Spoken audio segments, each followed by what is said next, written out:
it makes it worth it. Just one person that gets to see our travesty. All right, we're going live.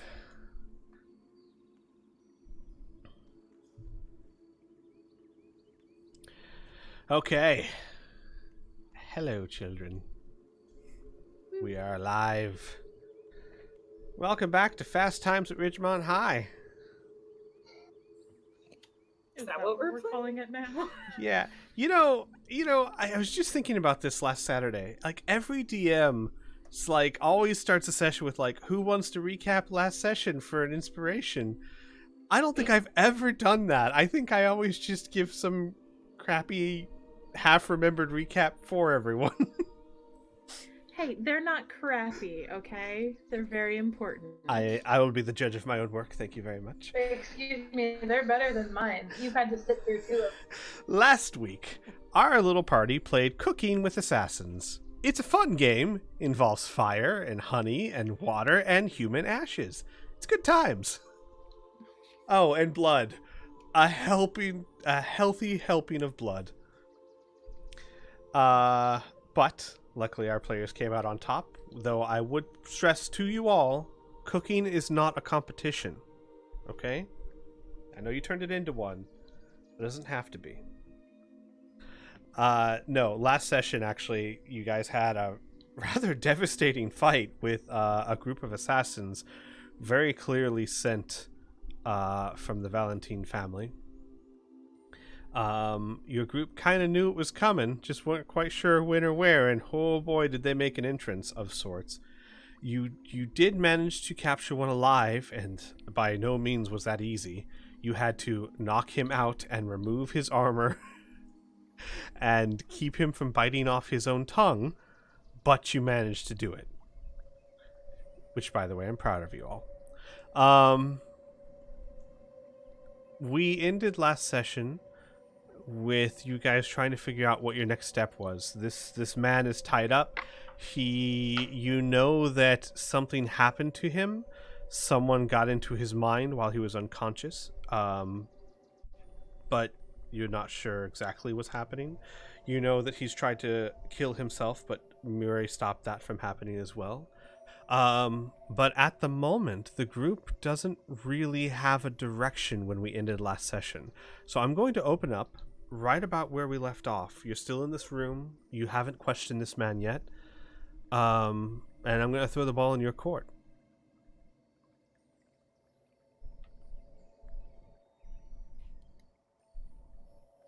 So, who's doing what?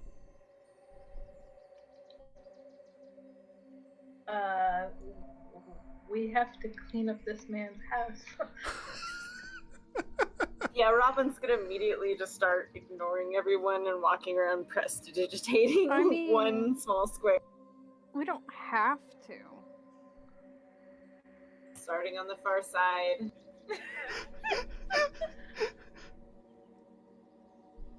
Weary does not have the ability to use prestidigitation, but she does have the ability to use mending, and will attempt to use that on the scorch marks. Gotcha. Understood. So, mending takes 10 minutes, but can do some work. How long do you guys plan to spend on this task?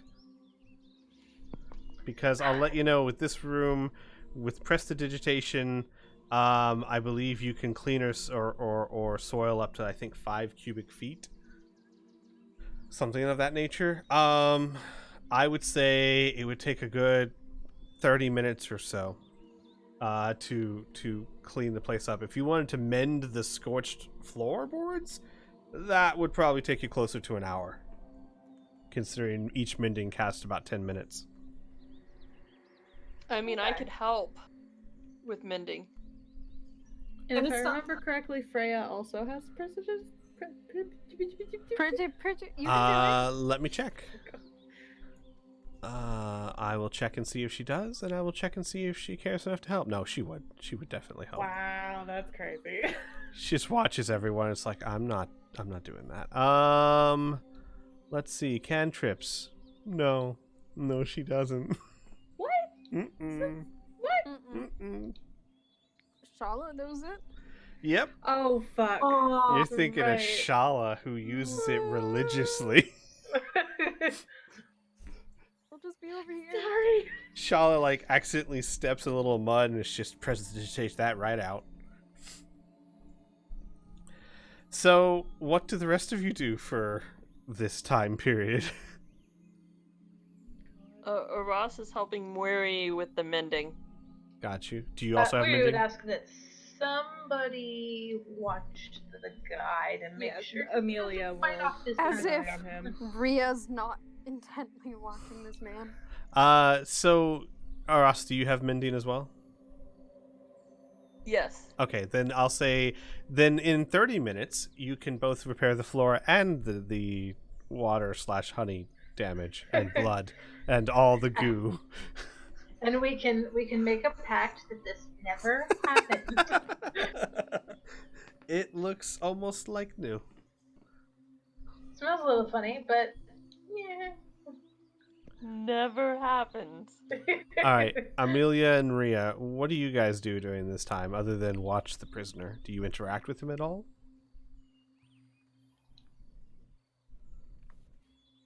Oh yeah. Amelia is actually going to ask him who spoke to him while he was unconscious. He'll look at you, and then uncharacteristically his face will crack into a smile. My mistress, she bid me give you a message. She told me to answer all of your questions truthfully, but that no question is free, and for every question I answer, Shala will pay the price.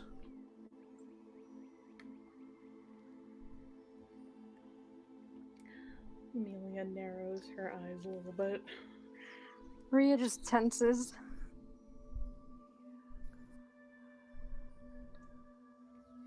And Mary stands up in the back and dusts her hands off. And comes over and places a hand on his shoulder and says very gently, "Then we will not question you." His eyes look at you, and you can tell by the way they're dancing, he is in a mild state of shock. And by that I mean the medical condition, not just he's very surprised. I mean, this guy's been through it. And he quietly says, "Your choice. I care not."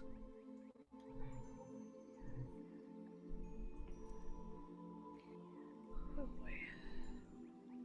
Does he look like he's like just shocked, or does this look like it could be like magically induced? I don't know. Roll me a medicine check. Medicine or Arcana? This Or one just would be medicine, because you're basically trying to tell the difference between regular Natural symptoms 20. and nice. Holy crap. Wow. Okay. Jesus Christ. My Amelia. only 20 for the night, guys. You bend down and examine him, and this appears to be a natural state of shock. He doesn't appear to be manipulated or under the compulsion of any kind, but it is also clear to you that his mind has been damaged, attacked maybe. You've seen spells that deal with psychic effects, and this definitely seems like the aftershocks of one. Does this appear to be similar to the spell that, oh god, what's her name? Camille tried to do to Amelia? With this roll, I can tell you that had you been less resistant, you might have woken up in a similar state, yes.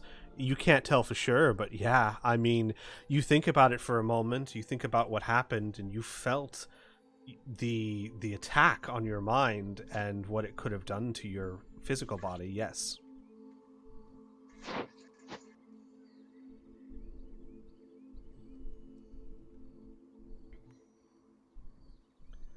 And he looks at you. You know, don't you? She's spoken to you too. I know those eyes.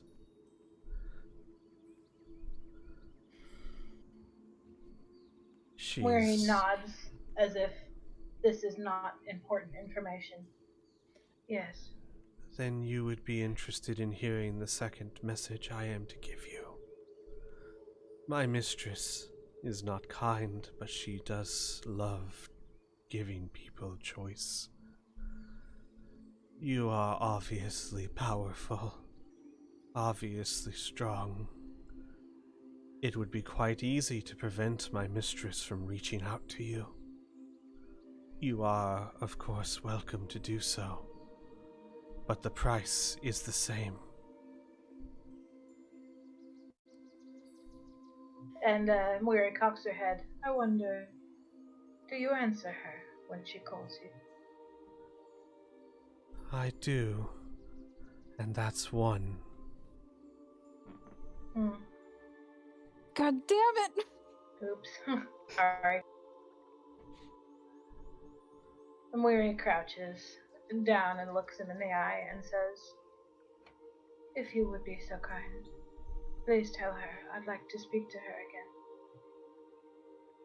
again. If I see her, I will have little choice but to tell her. And she looks him up and down. And you said he was kind of a nondescript. Black kind of hair, dude. yeah, black hair, very well kept, probably in his 30s, hawkish nose, gray eyes. Very, when I mean nondescript, what I mean is that, you know, if you passed him in a crowd, there'd be nothing about him that would jump out at you. He's very unmemorable. Mm-hmm. And she hums quietly and says, I wonder what she's taught you, besides that fear and pain are the best teachers. I wonder if you even remember where you came from. I remember, Kadal. I remember everything. It is an honor to be a Red Mantis.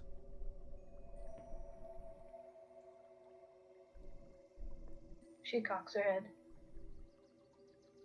Those sound like words you've been told, not the ones you've come up with for yourself. He laughs. You know nothing of me, and you are naive to want to see the best in me. Worry cocks her head again in the other direction. I know nothing of you, but you have a soul as I do. And perhaps in another life, in another world, I would have liked to know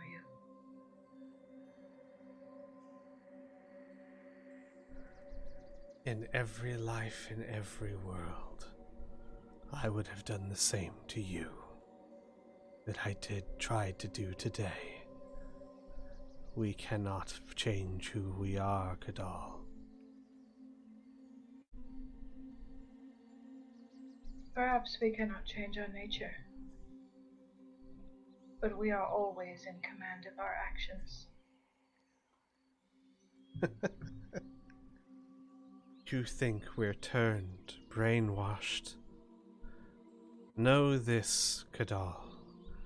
Know this as you try to soothe your conscience. Every one of us, every single one, chose to wear the armor. We are not poor victims. We are weapons. And she sits back on her heels and nods. As I thought. A pity. Thank you for your information. You've been most helpful. He stares at you and then nods.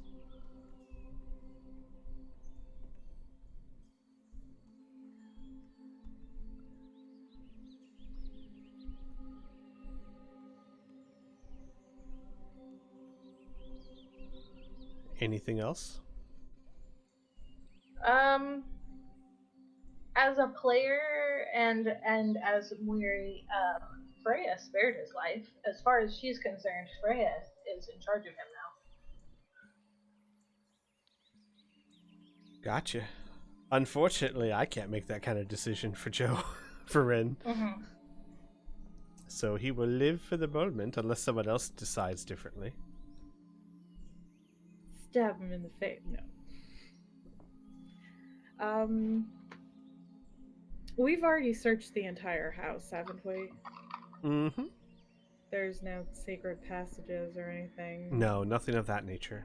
You found the only secret quote-unquote compartment, which was the closet. Okay.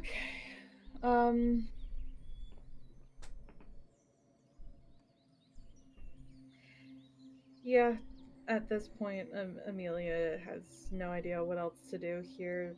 Like, we might as well go back to the orphanage, unless we're going to be bringing this man with us. I think it would probably be prudent of us to take a rest, number one. As we just had a very difficult battle, and a lot of us expended some pretty expensive spells. And Ross almost died.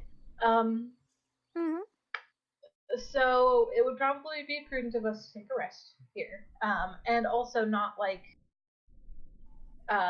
give this man an opportunity to escape. I don't know if he will or not, but... I mean, he is pretty bound up. Oh, yeah, sick. Okay. It would take quite a strength roll to get him out of that. Okay.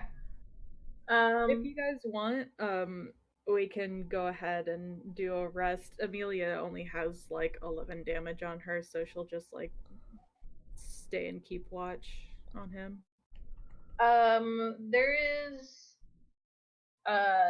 There's one thing that Muiri wanted to do, but she'll probably do it later in the evening. When we have kind of all settled out what we're gonna do and when we've cleaned. All right. Sorry, Carlo. I can let you guys know. Within reason, the manacles are quite unbreakable as a magical item. It would take something pretty stupendous for this guy to be able to get out of here with those on. Mm-hmm. Honestly, I would be more concerned about someone like popping in through the window and either like offing him or running off with him. Oh yeah, that's always a possibility. Yeah. Looks at a Ross. I haven't stolen anybody in manacles before. Very specific. Never have I ever. Alright, you guys want to take a long rest or a short rest?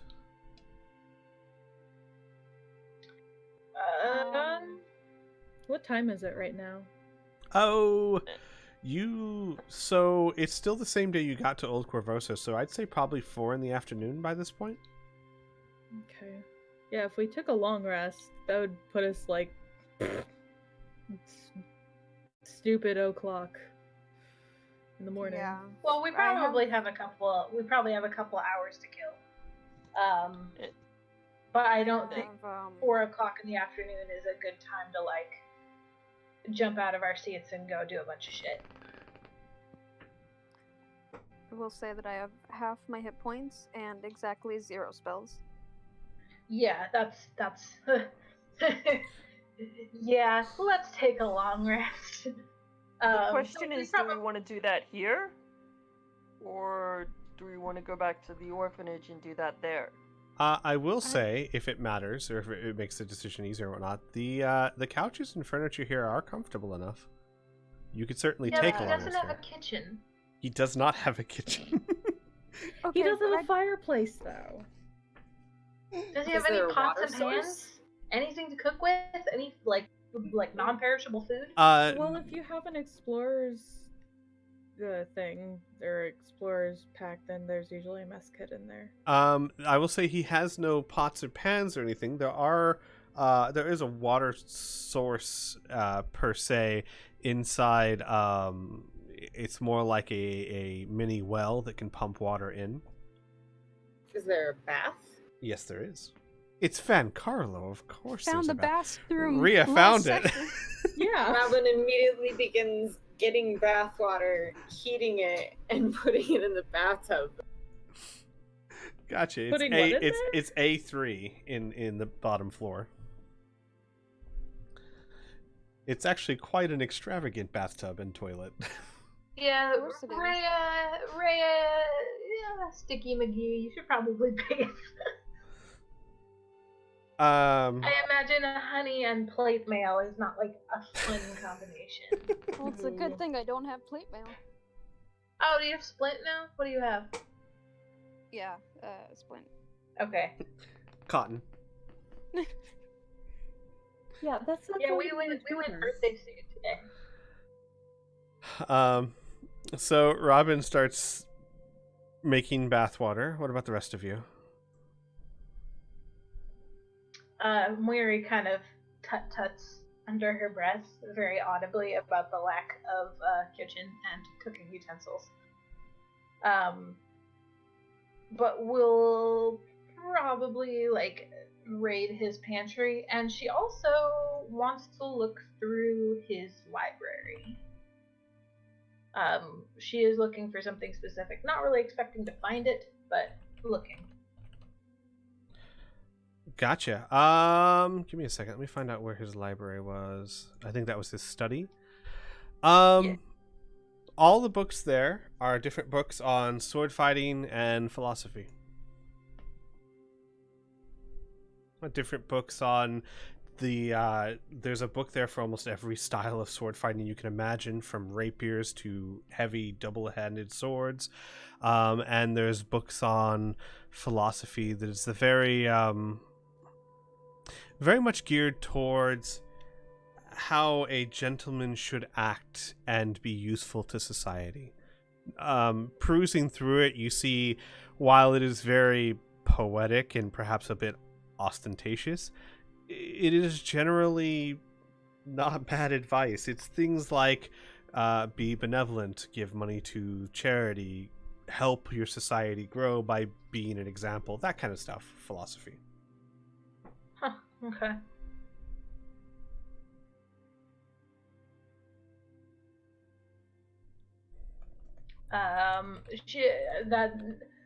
She's probably not going to find what she's looking for, but she will look through it anyways. Does Robin look like he is making the bathwater for himself? No, once he seems to have it filled up, he hasn't even removed any gear or anything. He just fills up the bathwater and then kind of is gonna wander around and seem useless up and down the hall, hoping someone notices or comes down the stairs a bit.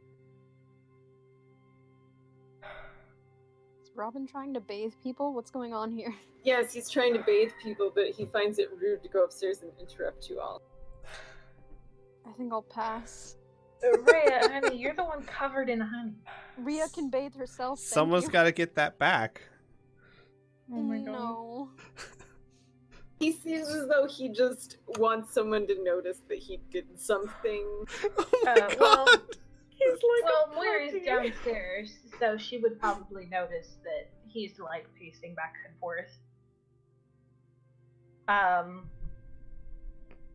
And when she sees him, she will call to him. Do you mind speaking with me for a moment? Yes, of course. He kind of takes a double step and moves his way into. You're in the library, I see. Yeah, I think it's A4. It's like a little study. Oops. Yeah, I should probably move my token. And we're kind of picking through books.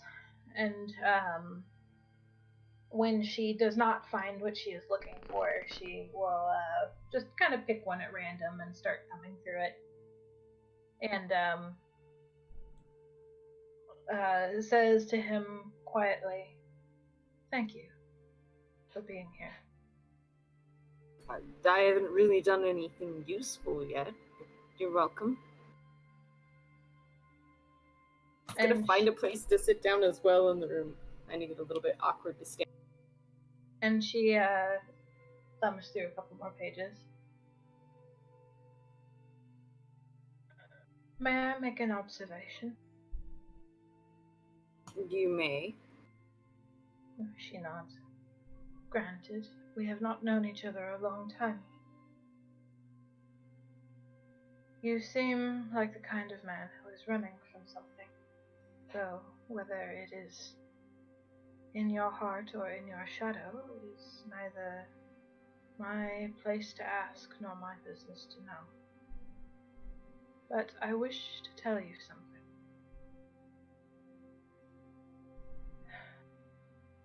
Speaking about one's past requires a great deal of trust, and such trust must be earned. But should you ever find that any one of us has earned it, hear me and know I speak the truth. There is no one among this merry band who would not help you.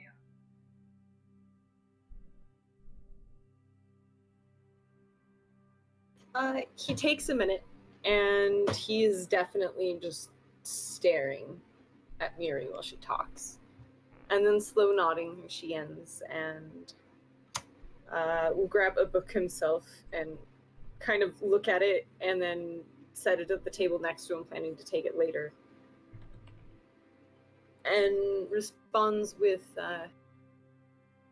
I hope you truly mean that. And it's difficult to tell for someone who hasn't spent a lot of time around Goodall whether or not she's smiling, but her eyes kind of crinkle up the corners. And she says, with all my heart, child.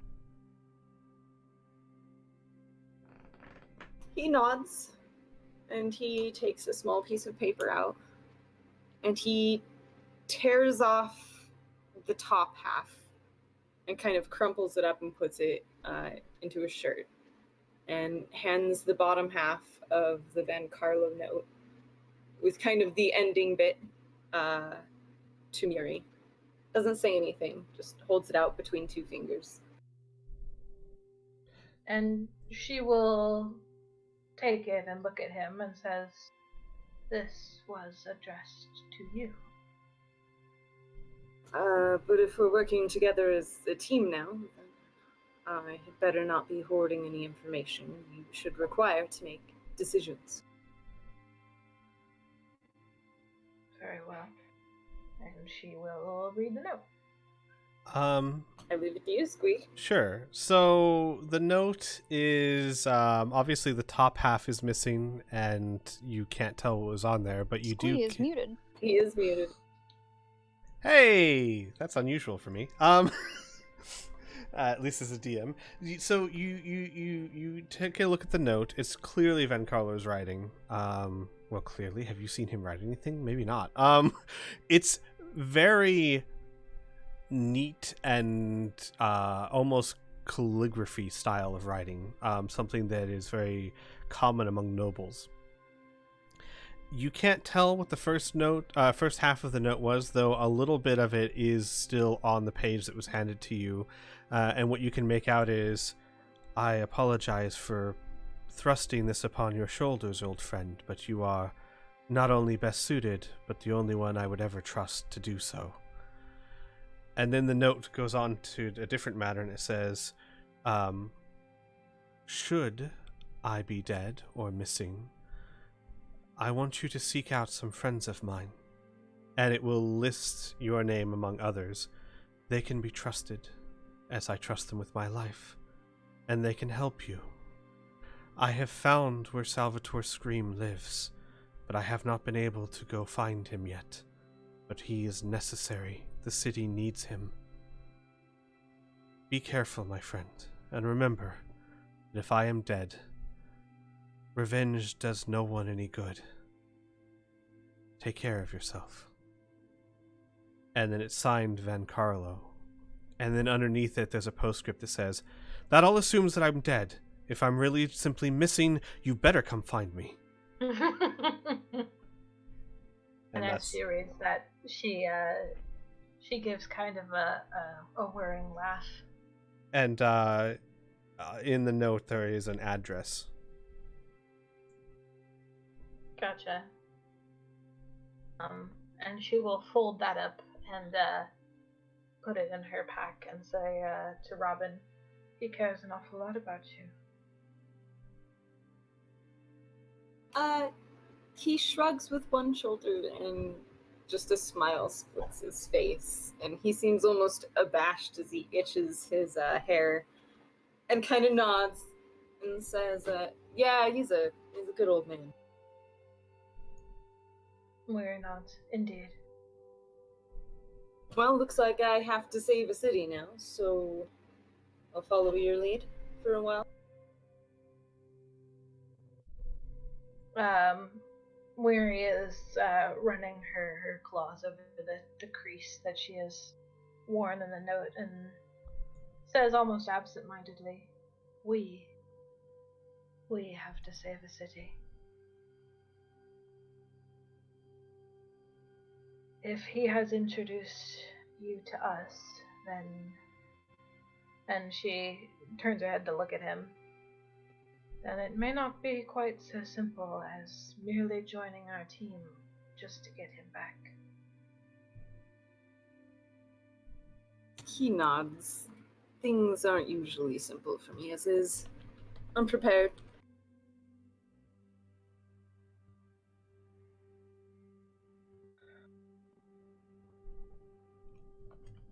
Very well. It appears there is a commission in our future. If you are to truly join us. Sure, I guess. I'm still holding you to your word that you are my companions. I want you to know that. He kind of stands up, seeming awkward. Makes his way to the door quickly and kind of points across the hall and says, I made bathwater. You're all welcome to. I'm going to get back to cleaning. Kind of looks twitchy.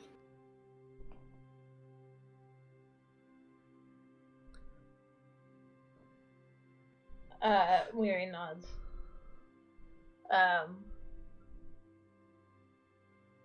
Oops, who be this? And says, I think someone else should use it more than I should.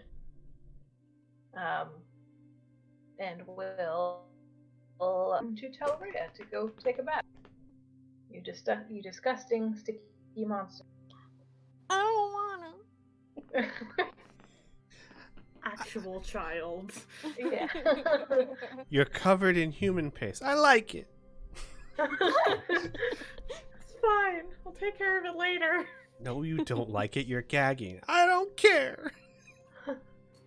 Also, Robin had added a little perfume to it, so it's like a very girly smelling bath.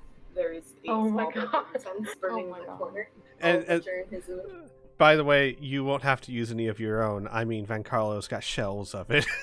Oh yeah, and I picked really nice ones. I was like, if I'm staying in his house overnight, I'm using the best one he has.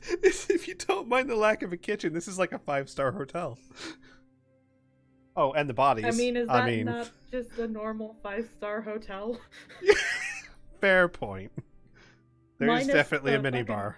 Yeah, minus the coffee pot, like, pretty much it. Candles, perfume, incense, the whole 9 yards. It's beautiful. As Rhea goes and takes the frilliest bath she's ever taken, is very, like, not sure what's going on. Really? You from the Order of the Lilac? They're paladins. They're not really given to tons of luxury. Yeah, it's not like they have a section of lush in their castle. Like, what? Are you you're paladins of Shellen. Paladins of love, not opulence. Not all of them are paladins of Shellen. That's true. Lydia just so happens to be. The Order of the Lilac can follow many gods.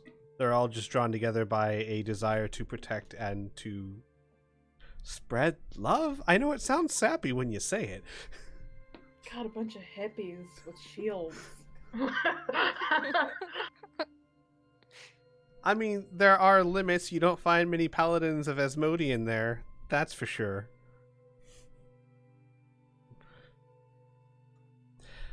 Okay, Rhea, you I take a guess bath. Rhea's gonna go smell like flowers now. It's a very refreshing bath after what you just went through. I don't know how if it refreshes you mentally, but physically at least, it does a great job. Are there any just like normal washcloths or anything? Sure, there's tons of linen and towels and things of that nature. Great. Amelia's gonna try and clean her boots because they're disgusting. Oh, that's another thing Mary wanted to do. I'm sorry, I don't want to like monopolize, but she wanted to pull Amelia. Yeah, no, hey, you do you. How dare you have a conversation and role play? Go ahead. Okay. Then Mary will pull Amelia aside. Aside where? I don't know, just downstairs. Pick a couch, dude. Just sitting in front of the fireplace trying to clean her fucking boots. Not doing a great job of it. And Mary will sit back and say, I have heard of your adventures outside of the city. I have heard of Aras's adventures into answering to a higher power and of the Goblin Siege. But I have heard relatively little of Jolasina.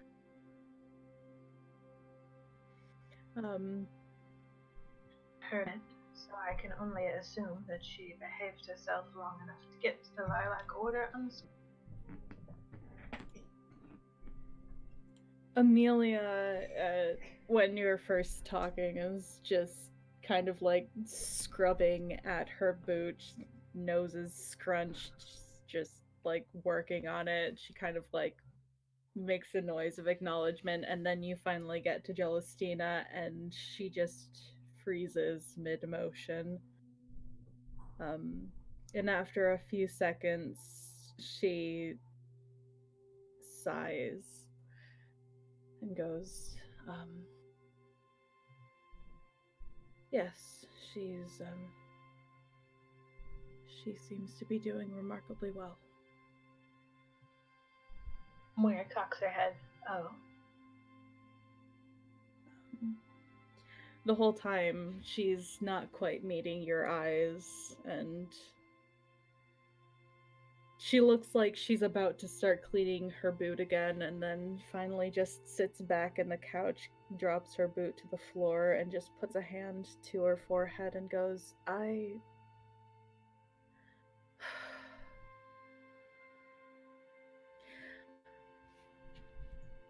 I argued against this whole trip very fervently, and honestly, if everything was over again, I probably would have done the same thing, but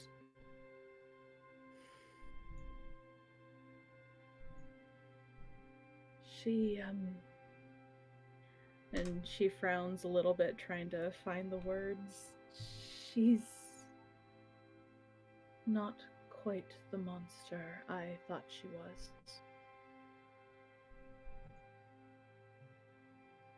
Miri nods slowly and says very quietly, I think you'll find most of the monsters in the world become what they are asked to be.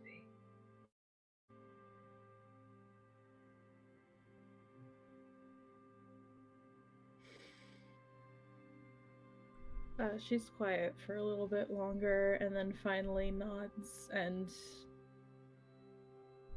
with probably more effort than should be needed, she finally meets your eyes and says, I wanted so badly to just be able to hate her, but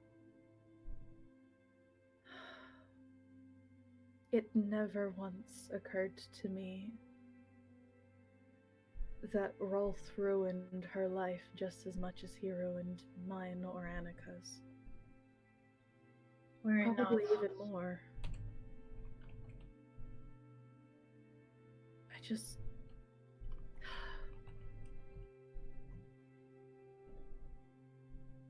I just don't know what to do with that information anymore. Murray nods again, slowly. Do you think she is capable of redeeming herself?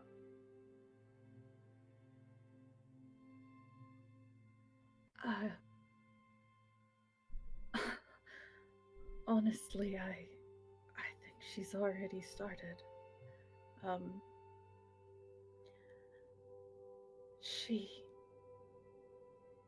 She was given the opportunity to go back to the assassins, to rejoin their efforts, and all she had to do was kill me. And she refused, even as they tortured her. She dragged herself, bleeding, halfway across the castle to try and warn us.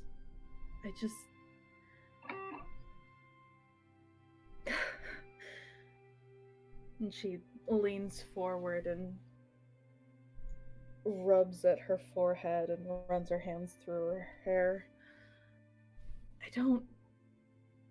It feels like all of the people that I'm meant to hate are just slowly being eliminated one by one, either through death or through redemption, and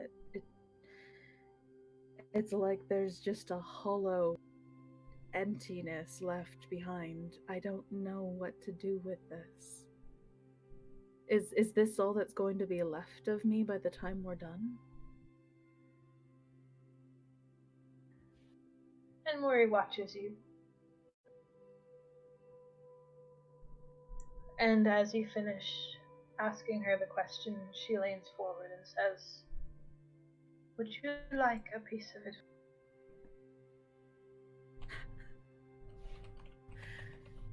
Sure.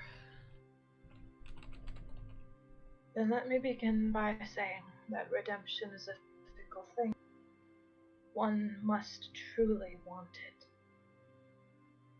I had thought Jolestina incapable of wanting it enough to make it work. But I'm glad to be proven wrong. And I am further glad that this is something that her experiences with us and her relationship with you were able to inspire. I am glad of those things. Amelia kind of flinches at that, but nods and picks her feet up and kind of curls up on the couch, wraps her arms around her legs, and says,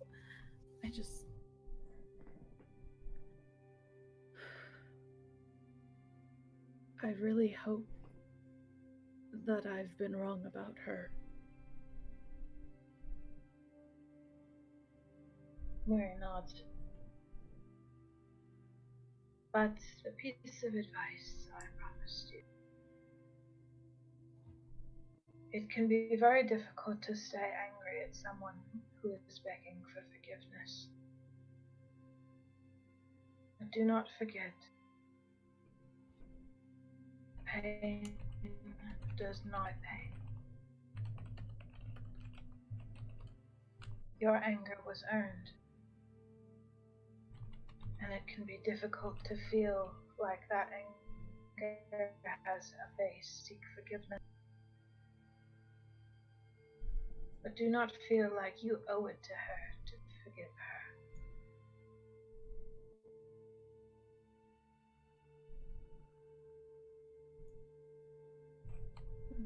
She's quiet and she looks away over into the fire, and after a little bit she nods.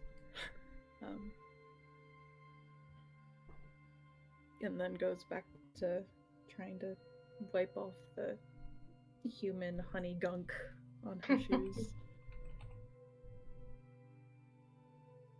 Just for a while, and says quietly,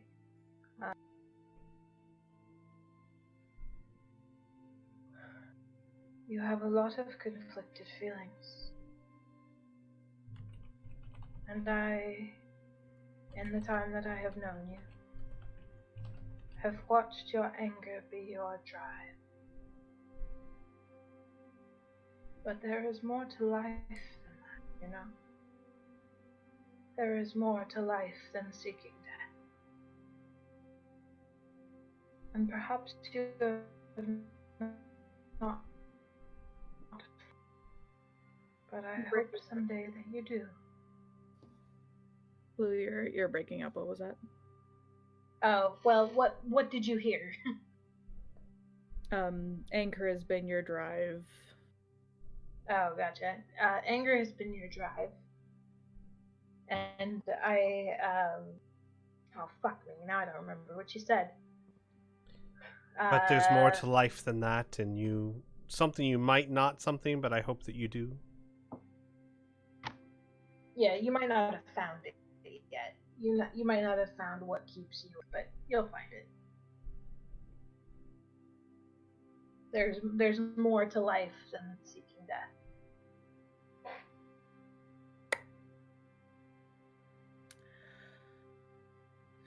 She pauses again and cleaning her shoes and still not meeting your eyes. She nods slightly.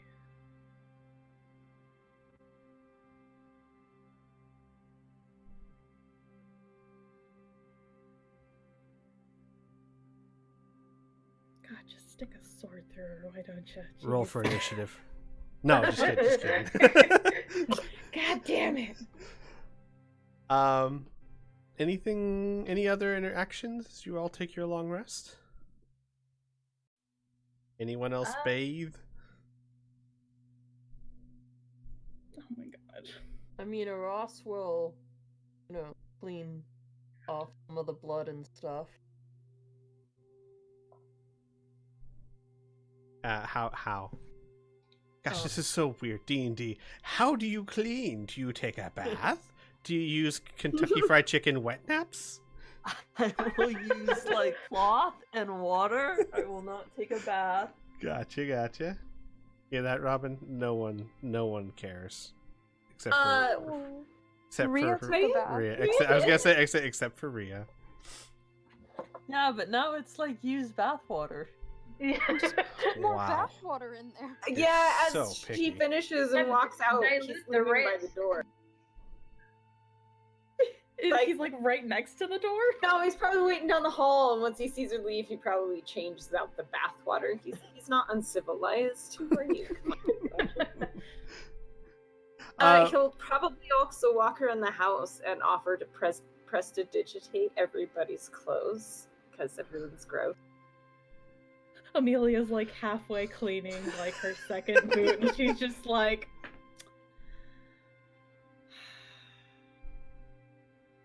yes, please. And when you say cleaning, you still there's so many cracks that you haven't been able to get into.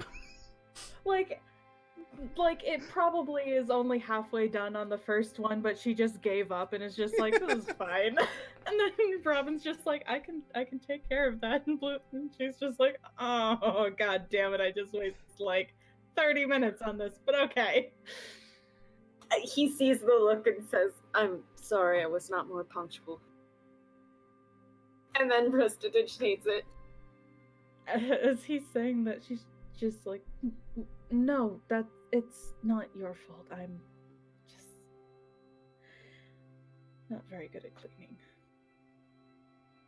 Slow nod. I'm extremely good at cleaning, so if you ever need help cleaning. Sorry. Mike gets up and skulks his way back down the hall. Before she can even answer, she just slowly closes her mouth and just puts her boots back on. Weary, sitting on the other couch, is watching this exchange. And internally she's just like, are all elves just this awkward? Weary cocks her head and watches Robin leave and says, what an odd child. Amelia thinks about it for a moment and then just kind of nods. And this is coming from her. As Rhea kind of just sits there trying to polish her armor as best as she can. Well, there's plenty of clean linens, apparently. Just don't use the one that Amelia's been using. Are you, as if she wouldn't have her own stuff to Oh, clean I'm armor so with. sorry to assume. You think her mother would? Is that her check, keys, phone, wallet, polish kit? Right. All right. You all get clean.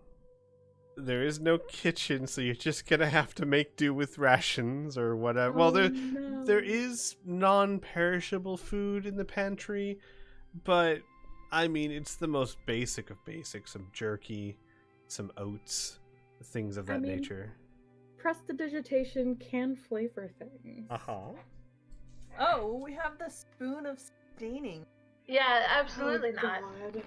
It tastes like, it says in the description that tastes like wet cardboard. And I was thinking about that, but it's magical. Prestidigitation would not affect that. You said that there's oats, right? Yes, there are. Yeah, and Well, there's we a got fireplace, so Miri can figure out something. Like, I am sorry to burst that bubble, but I was thinking about that. Would prestidigitation work on magically created food? I don't think it would. Okay, well then we'll feed it to the red man. Oh my god. Robin will add some cinnamon and honey flavor to whatever Miri makes of the oat. Got you. And there is like beef jerky, so you could make like a jerky porridge. That actually might not be that bad. No, that sounds terrible. That sounds Why- horrible. I will tell you, I have had some Korean porridge that is basically chicken and oats and stuff, and it's delicious. And Murray is a good cook. Murray, roll. I'm gonna take that with a grain of salt. The truckers are back. Oh, good. It They was so bad the truckers had to get on that, Steven. no, they were on my side. They were like, "That's good eating right there." Oh, Does Wings no. know about this? Does Wings know that my Yes. computer Yes. does that? Yeah. It's Okay, cool. amazing. Blue, do you have proficiency in the cooking skill actually on your character sheet? Let me take a look. Yes. All right, I'd like Yes, you to I do. roll me a cook check, please. Okay. What With is that? advantage because Robin is aiding you with cinnamon and other spices. That would be. Do you hang on? Let me take a look at your character sheet. There isn't an actual like cooking. Yeah. All right, then I would But do it's wisdom. also, it's also her background. Right, so I would that's- do a wisdom check. Because to me, cooking is less intelligence and more wisdom. Because it's just how much of this and that to put and how long to cook, and you just kind of going by now. Okay, yeah, it's Murray, guys. She could take some dried up carrots and some dirt and make it into a 4-course meal. It's actually very tasty.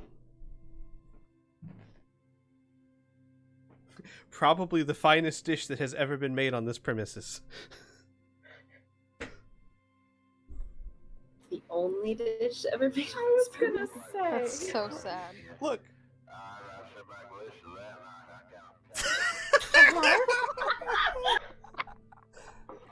I'm so sorry. Oh man. Okay, well, here's the funny thing.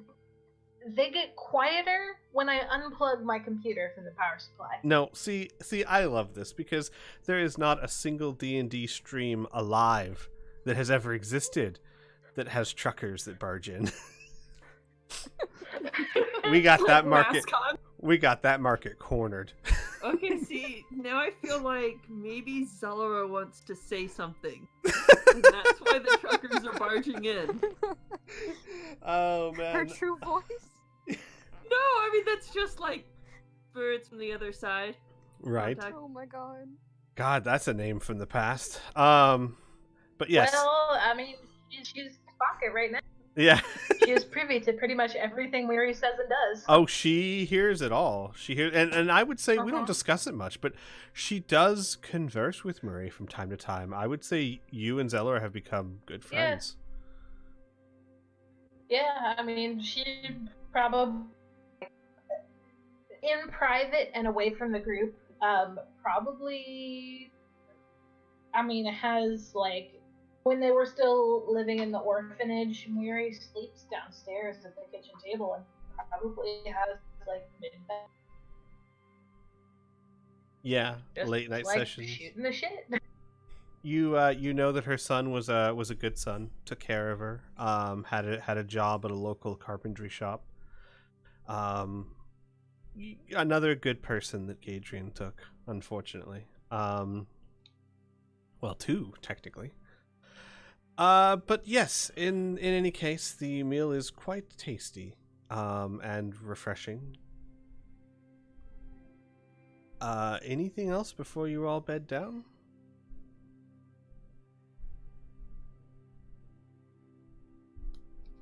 Majenko was already sent off back to the... Correct, to the orphanage. Okay. Is anyone going to be watching the prisoner guy? Rhea will. If someone wants to switch off with her. Does anybody have, like, a sleep spell or thing we can knock him out for a couple hours? God, fuck me.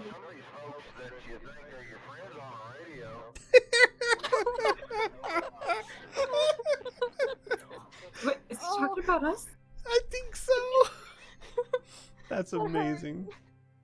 Oh man, the friends on the radio. I hope he enjoys our session.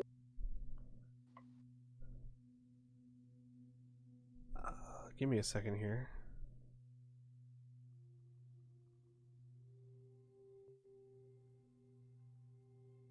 Where is... That's weird. Freya's missing some stuff. Oh, no, it's not. Freya would at one point say, if we didn't want to have a guard, I do have a way of casting a shelter that no one can penetrate. It would even... Well, it would even protect us while we sleep from, shall we say, unwanted visitors.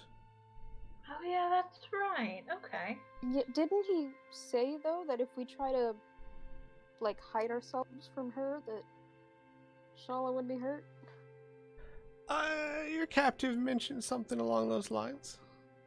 That Yeah. you're more than welcome to shield yourselves, but Shala would pay the price. Well, Well, I mean, even if everybody else wants to hop into, what is it, Magic Hut, Weary will sit out. yeah, Rhea's gonna stay out of it as well. I will as well, if that's alright. Well, here's a better question. Will anyone utilize it? There's no point in her casting it if everyone would rather pass on it.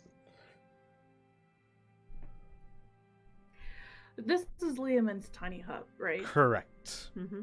Oh.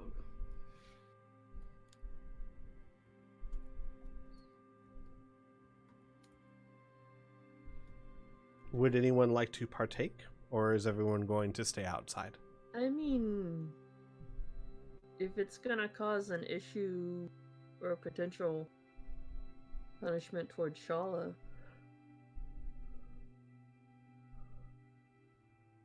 you know, I think I'd stay outside. Okay. I think that's everyone then. Yeah, I mean, I think everybody would. Unless Amelia's like the one person. I'm Freya might safe. be like, no. All right. Then she'll nod. And where does everyone sleep? I'm curious. Weary will sleep on the bottom floor. She sleeps sitting up, so she'll probably take the study. I'm Got you. sleeping The there. chair in the study. Kick your feet up on the desk. No, just kind of like she sleeps almost like crouching, like Gotcha. with her feet up. I see. Okay. Anyone using the couches? They're quite comfy.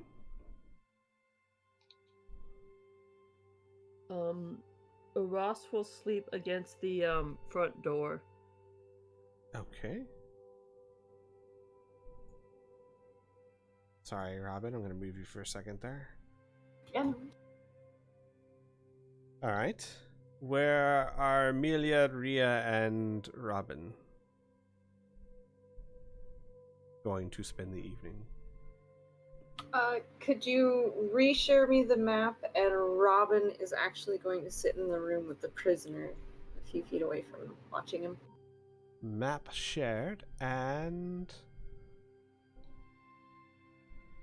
Robin will sit there on the second floor. Well, here's a question. Where do you want the prisoner? Do you want him on the first floor? Do you want to leave him where he is on the second floor?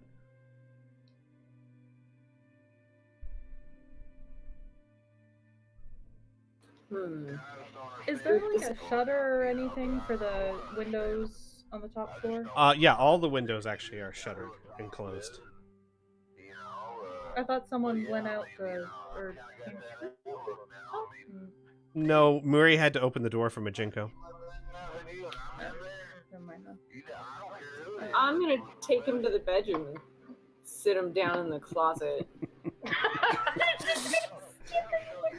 I'm gonna shove him in the closet. I'm gonna sit down against the bed and just stare at him all. Does Robin sleep? Wouldn't you like to know? I'm gonna stare at him. That is the most country accent I've heard in a long time. I live in Kentucky. What do you want from me? I love it. They sure are talkative tonight. We don't hear that much anymore in Texas. We're too cityanized. All right. I'm sorry, you're too what? Cityanized. It's a You word. heard him. Let it go. Yeah. Did I stutter? Oh boy. Oh man. All right. Robin just sits there and starts staring at the door. Freya, I think, will take a rest on the couch. Oh my God, that's not Freya. Too bad that couch is occupied by men. I'm leaving the door open. I don't want Gotcha. him doing anything weird. All right, so he just sits there, just bound, sitting on the chest that you, I assume, would have to close again. Yes. And just stares at you. Doesn't say a word. We fed him, right? I don't Yeah. know. Did you? Cool. Yeah.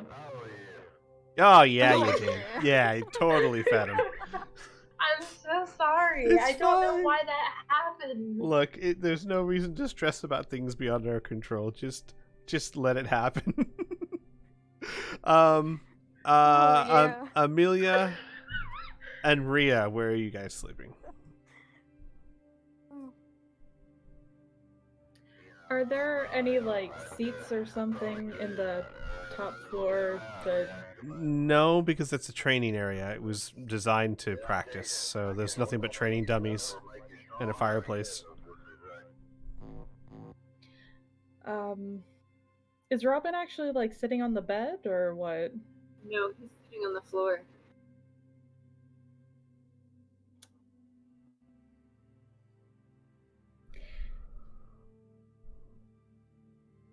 Okay.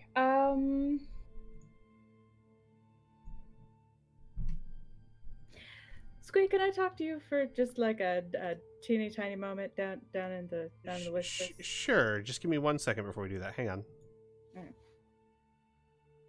You can't take God there. That's not how that works. Shh, it's fine. I control the DM whispers now. I am God. Uh-oh. I believe the cat has started shedding season. Uh-oh. Alright, let me drag you over to the whispers. Okay, or you can just go on your own. That's cool. Hey, what's up? Hi. Okay, so I know that Amelia can use ghostly concealment. Would Annika be able to use that as well? Annika? Yes. As in, if she doesn't move, she's invisible? Yes. Sure. I'm all for it. She's a ghost Perfect. after all. Awesome. Okay, so Amelia is going to be sleeping in the bedroom, and she's going to have Annika watching the dude invisible in the corner. Gotcha. She'll be sleeping in the bed? Yes, she'll be sleeping on the bed, and then Annika's just floating in the top corner. Perfect. Gotcha. Yep. Perfect. Okay. All right.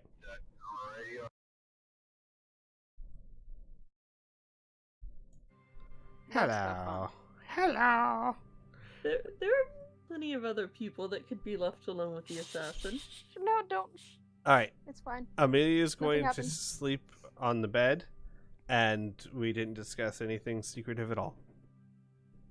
Listen, man. So Amelia just walks right in and lays down. This is a good point. What you and I were talking about, I mean, it Mhm. wouldn't start off that way. Yeah, that's fair. Okay, so she would walk in and say, "You wouldn't mind if I stay in here, would you?" No, do you want me to move him? No, he's fine where he is. Just it's better to have more eyes on him. She's going to go sit on the bed. Robin moves to the other side of the room, on the other side of the dresser. Jesus. Yep, after a moment she watches him and then just kind of looks away and sighs, and she's going to summon Annika, who appears in the corner near the ceiling just above Amelia, and she slowly fades into the shadows. And then Amelia lays down. Robin nods politely at the shadows.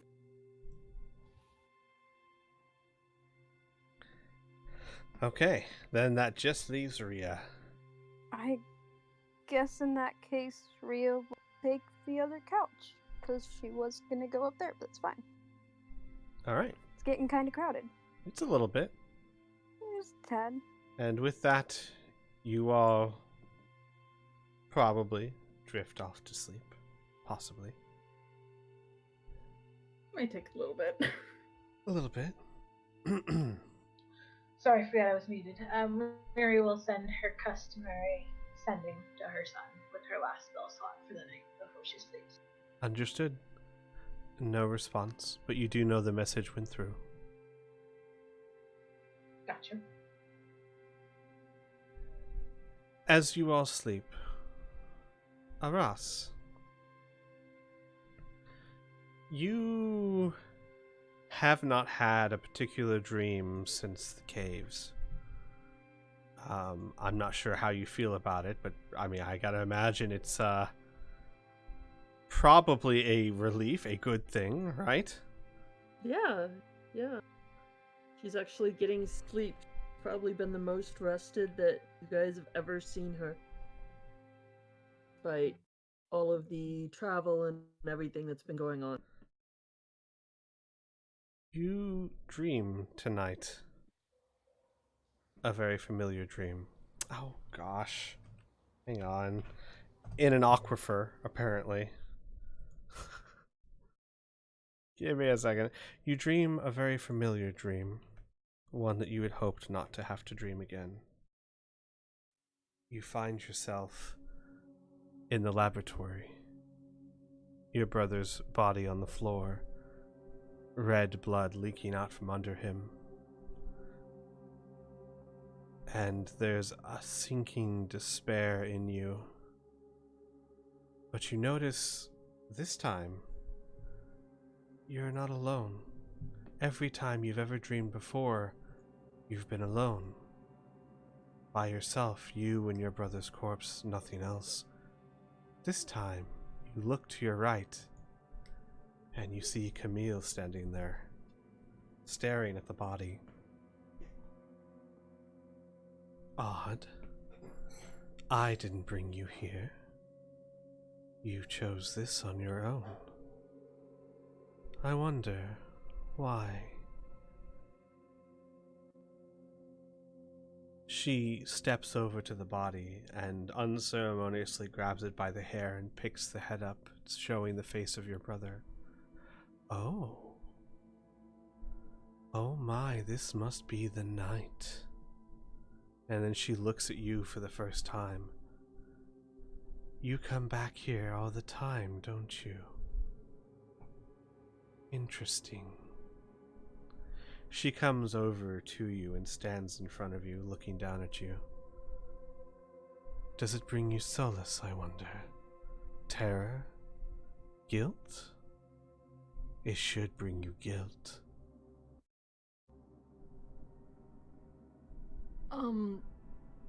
The first thing she does is look down, and, how tall is she?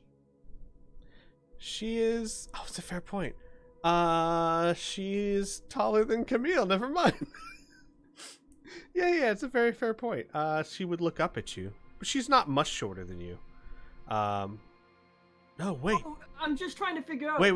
This dream, is Right. she dwarf or? No, she's human, but then I gotta remember this is Shala's sister. You're probably about... She's not quite as tall as Shala, but she's close. So you're probably at least eye level.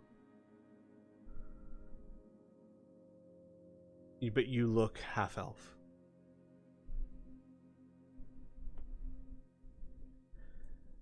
Do you try to speak or anything?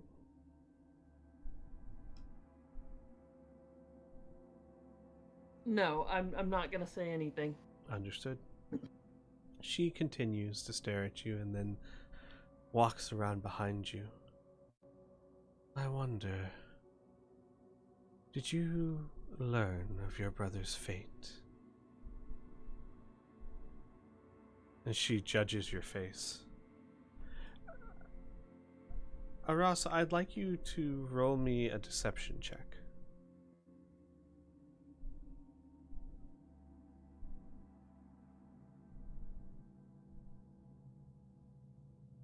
As she says that, just for a moment, you involuntarily show a sense of recognition. She goes, "Oh, you did. So you know that he's alive."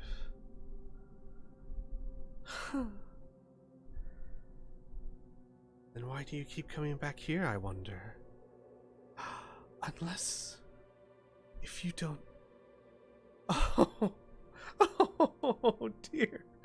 Oh, you poor thing. You don't realize the truth yet, do you?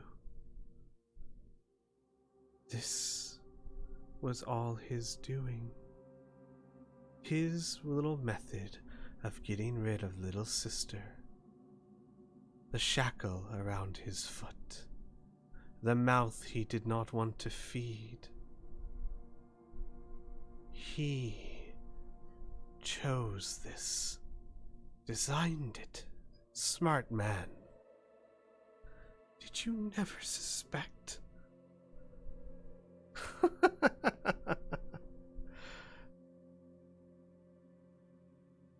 Aras, roll me a wisdom saving throw.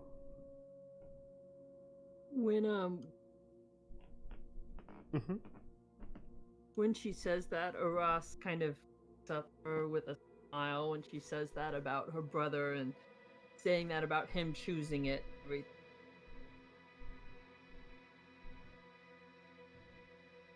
Actually, whatever your conscious thoughts are, her words tear into your mind, causing an unnatural doubt and fear. You feel pain. Your doubt, your fear, your horror is so great and naturally great. You wake up. You wake up. And you bolt up from the door. And give me a second here.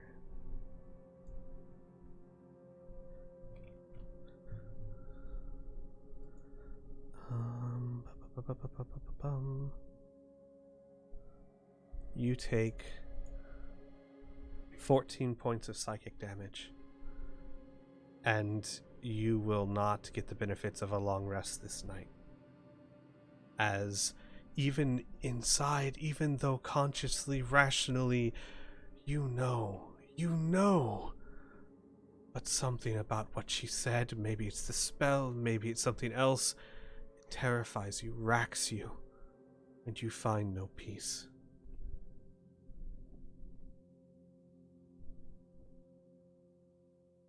Okay, so Roth wakes normal, as you guys may have seen her before. When Aras wakes up, kind of bolts upright, does Miri hear it? Because she's kind of the closest person. This would depend. Aras, or Sib, I suppose. How do you think Aras would wake up? Would she wake up screaming? Would she wake up quietly? When you imagine this, what do you imagine?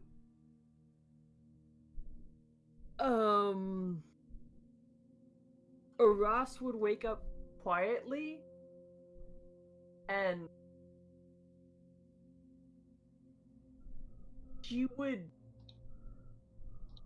probably start to cry a little, like, but she's used to sleeping around other people. So, and hiding and, like, not being loud when she's had these horrible dreams before and had similar thoughts and everything before. Gotcha. It's a terrifying experience for you, especially since every time before, as horrible as it's been, it's felt like it's always been in your control. This I would say that she will at least make noise because she'll, like, jerk and, like, kick her gun. Gotcha. You know. Miri, roll me a perception check. Hold on. There we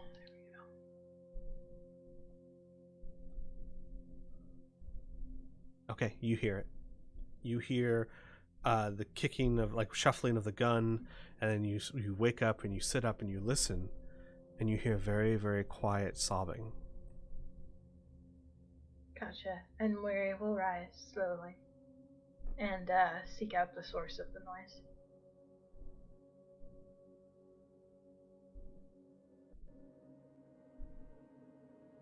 And presumably find Aras. Yeah. And she will just be like, you know, hey, sorry, I heard something. It must have woken me up. Do I need to inside that to tell that it's total bullshit? I mean, no, she's crying. Yeah. Like, maybe I should make you, but no. We've known each other long enough here. Weary steps forward and crouches down in front of Aras and very gently places her hand on Aras's cheek and says, "You don't have to lie to me, you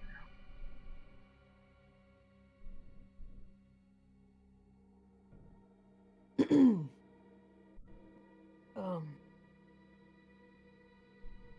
Just a bad dream. A dream with Camille. a visitor. Camille was there.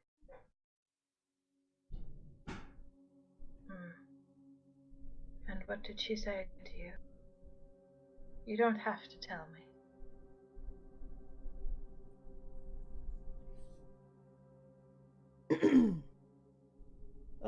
Nothing I haven't thought myself. Perhaps. But sometimes it is most painful to hear our own deepest thoughts from someone's mouth.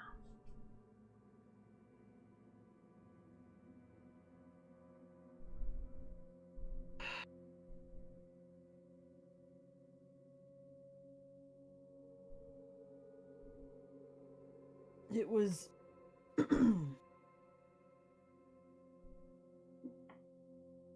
the night that I left the city.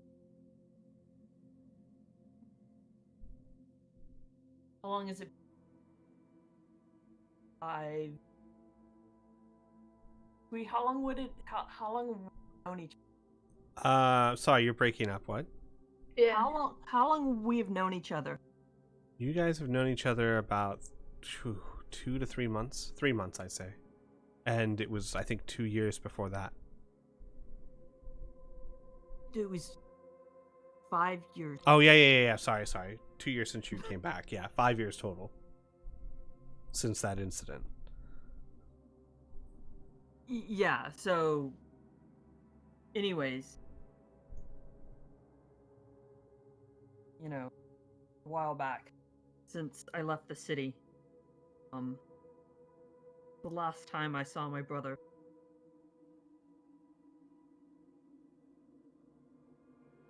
when Gage came looking for his notes. We all know why. And found them. Actually, he didn't find them. I took them with me. And I kept them safe. For a while.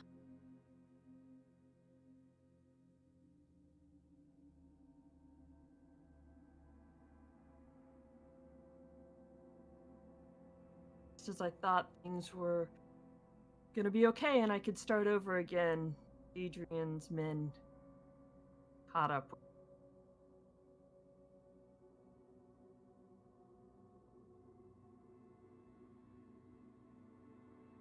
They do, almost every night. Dreams.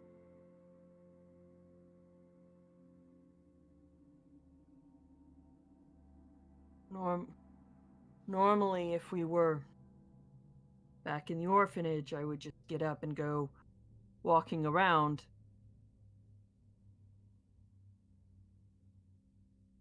Just walk in the city, but can't do that here. I don't think it's quite safe out. Perhaps not. But would you be averse to company? Sure. And Mary will come and sit down next to Ross.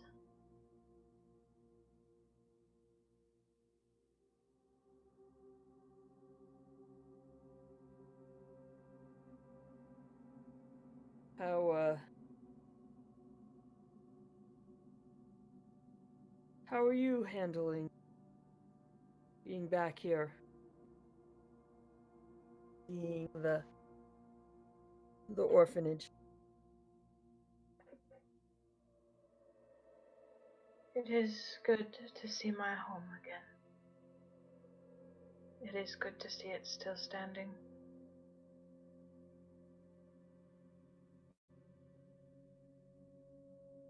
Those little bee guys, they really did a great job. They did, didn't they? They are one of the few pieces of my past that I carry with me. The queens do not live very long, but they are all descended from the same line I took with me as a young.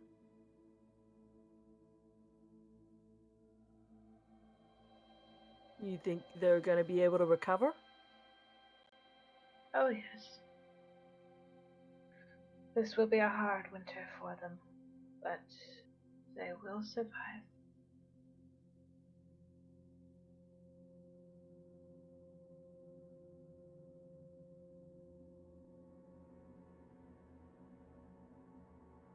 Think So, it's gonna... Oh, sorry. I was just gonna say, I think it's gonna be a hard winter for all of us. Yes. But we will survive. So, question real fast. Ross, you can get back to sleep tonight, but it's going to be a fitful sleep. I'm just going to let you know now. Because of the effects of the spell, you will not receive the benefits of a full rest. You will receive the benefits of a short rest, if that helps. I don't know as much of your character gets on a short rest, but but you can fall back to sleep. My question is, would Aras? Yeah. She would drift probably in and out. Gotcha.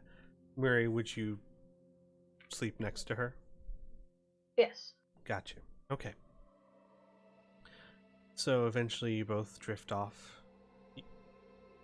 Thankfully, Aras, you have no further dreams that night, at least.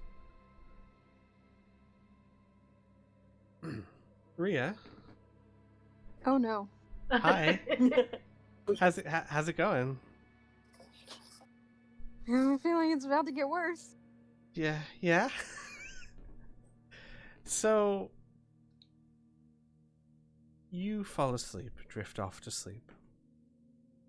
And deep in the night, you dream. It's the first night you ever met. Well, not ever met Shala. First night you met Shala in Corvosa, shall we say that? Right. The ball. The fancy dinner. Except this time, you find that you had the courage to ask her to dance when everyone else was dancing. Instead of Satomi, you ask Shala and she accepts. And there's a light in her eyes, and it's very bright. And for the first time in a while, you feel happy, at peace. And you dance with Shala. She's a wonderful dancer. And there's a moment where you are in the middle of the dance and you do like a little twirl where you like twirl her and wrap your arms around her where her back is against your chest. And you look down or look over and she looks over at you and it's Camille's face staring at you. Smiling, but the smile doesn't touch her eyes. Is this what you two did? Is this how you won her heart? And she continues to dance with you. I can see why she's taken. You are very charming, aren't you? She continues dancing. Do you attempt to speak with her? No, but Ria's gonna attempt to push her away. Okay. You do. And she steps back a few steps, and the whole dance hall stops. The music stops, the people stop. Everyone stares at you. And Camille gives a soft laugh. Oh. What? Am I not a good dancer?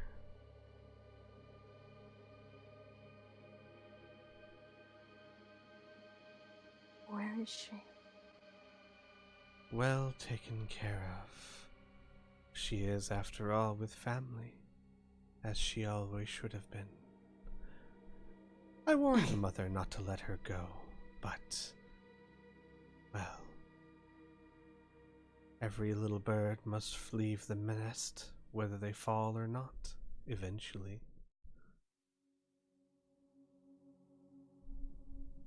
From what that assassin said, I doubt how well she's being treated.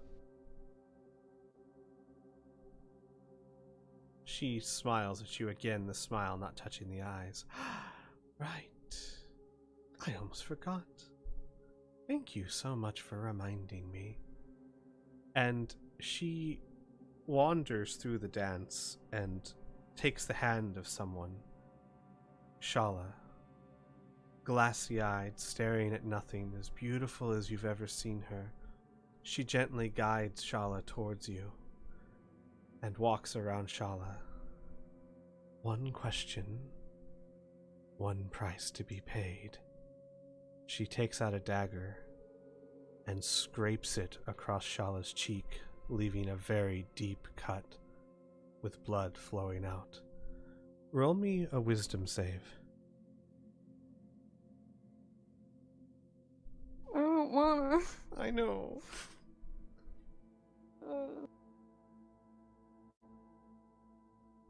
Oh boy. Oof.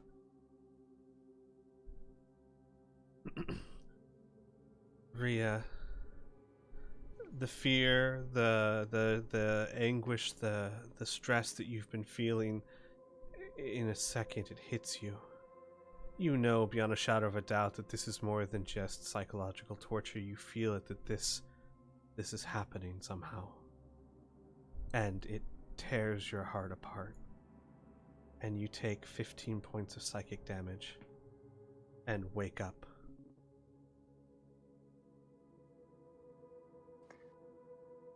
And Rhea wakes up screaming Shala's name. You, unfortunately as well, will not get the benefits of a long rest this night, as per the spell that was used upon you. So I'm guessing we all hear that. Oh, I'm pretty sure she's belting it. Oh my god. Yeah. Amelia bolts upright in the bed and just takes off out of the room. Yeah, Weary does the same. Boy, that probably scared the shit out of Freya, who's sleeping right Oh my next god, to yeah, it. Freya like falls off the couch. And Weary, of course, comes trotting down the hallway. I'm assuming also meeting Amelia on the stairs. Oh, absolutely. Like, Amelia's. She like ran way faster than she probably needed to. She's like a little bit out of breath, like, hair just disheveled. She's just woke up out of a cold sleep. You hear, all of you, in the still night. It's probably the equivalent of like 2 in the morning. The rain has gotten heavier and you can start to hear it beating on the windows.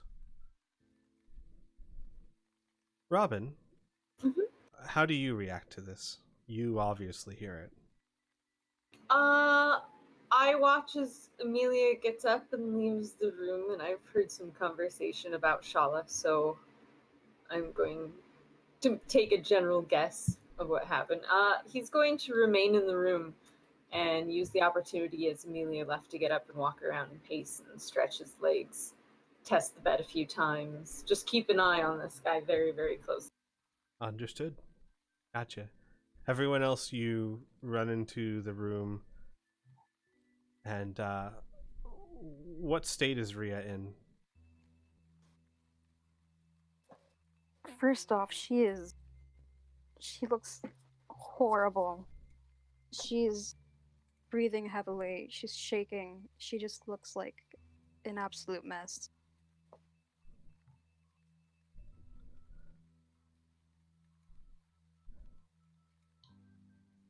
Weary will come over and very gently offer her an open hand. May I? Freya would also use her cantrip to light the fireplace so that there's some light in the room. She looks very startled. Poor lamb.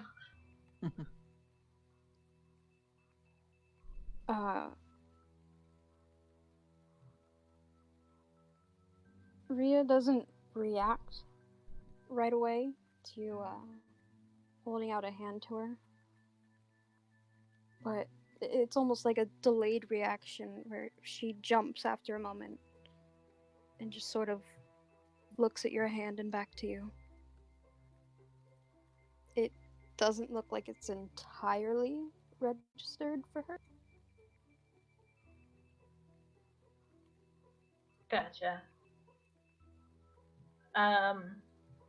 We will gently reach out and take her hand. Rhea.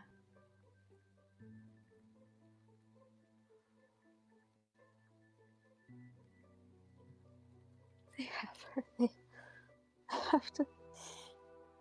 I can't just sit here. They have her. She hurt her.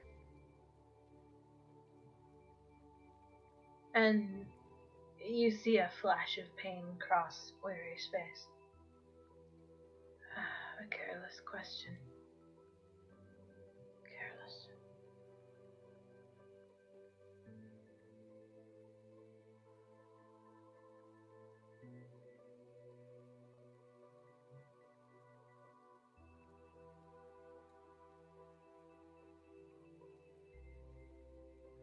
Rhea sort of will just ball herself up on the couch, like knees to her chest, just trying to get herself as small as possible. Gotcha. Weary does not let go of her hand. She visited you, didn't she? She just nods. Ah.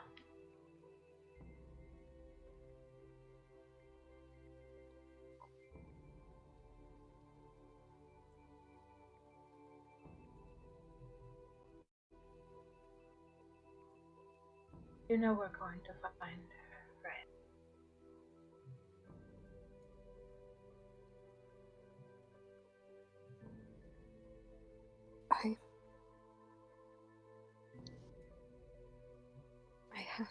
I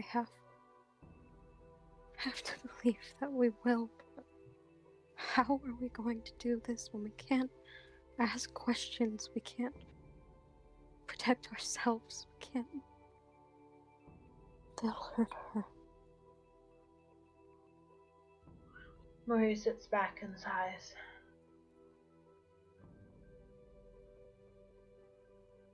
I don't have all the answers, I'm afraid.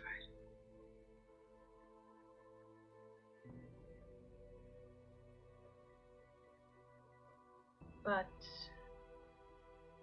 there are a lot of us who want to find her. And many minds working at the same problem will find answers. Even if we cannot seek them from the people who know. We will find her, Rhea.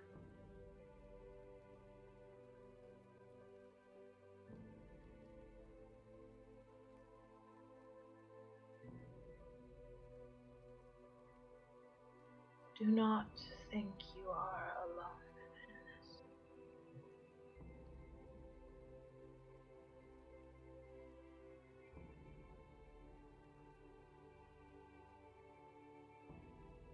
She just... she gives a small nod that you almost can't even notice, and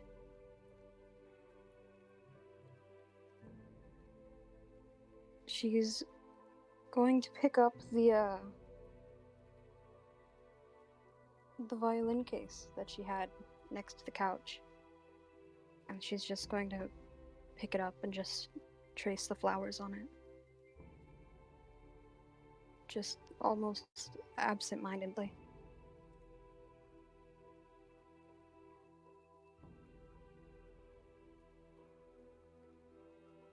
Still shaking, still breathing heavily, tears still just running down her face.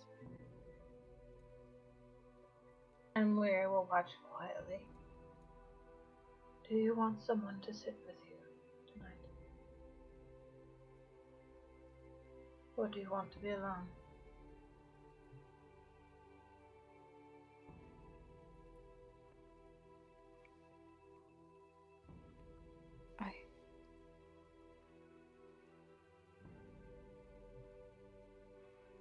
I don't want to be alone. Then we are with you.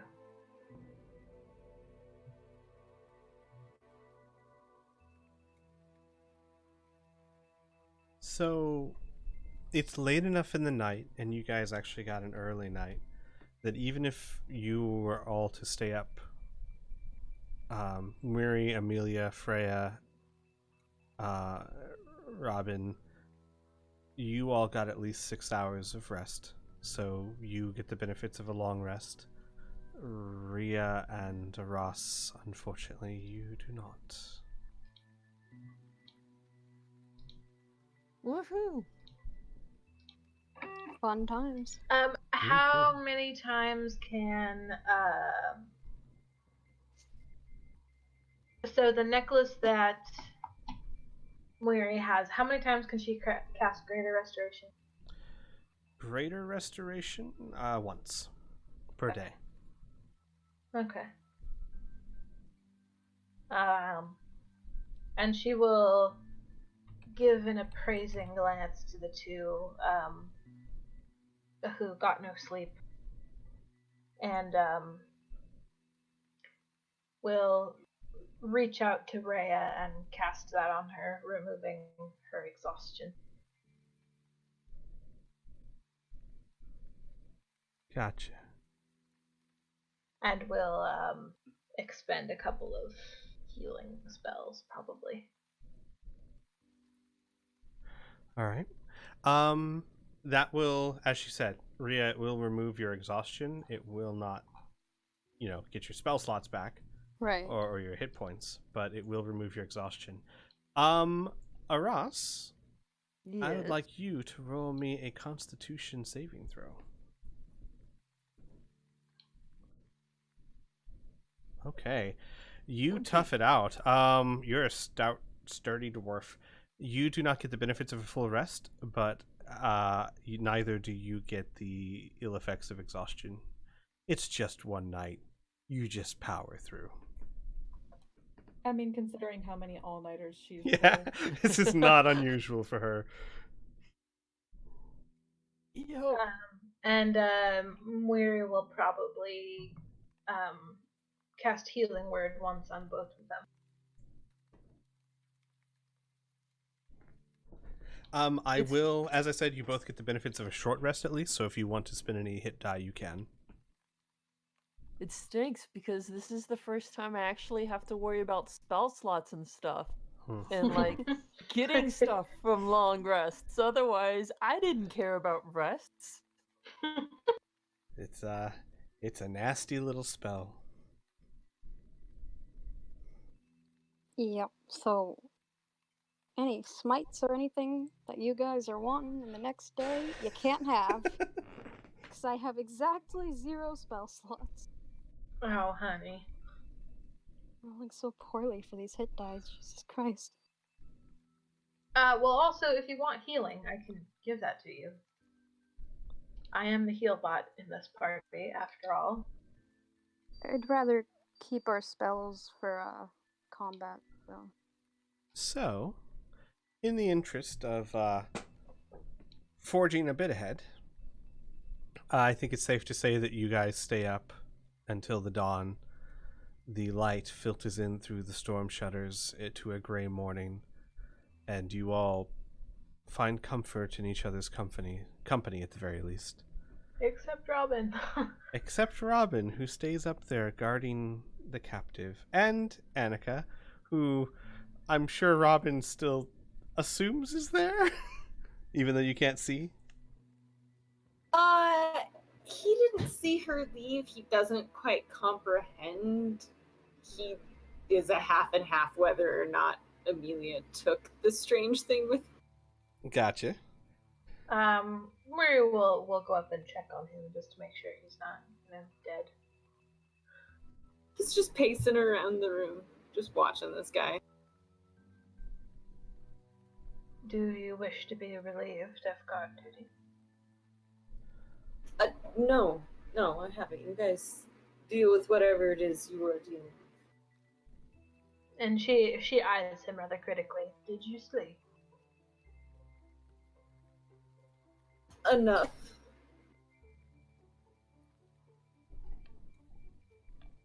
And she narrows her eyes. Are you certain? He gives a soft chuckle and nods and says, yes, I have slept as much as I need to. Very well. Should you wish for company, you will find it. And Mary will go back downstairs to go cuddle her children. God. Yes. Oh, that was an exclamation.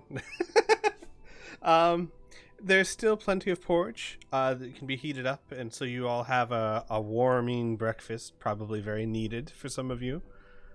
As the house does have a bit of a chill in the morning. And I would assume you would all gather at some point to discuss your next step.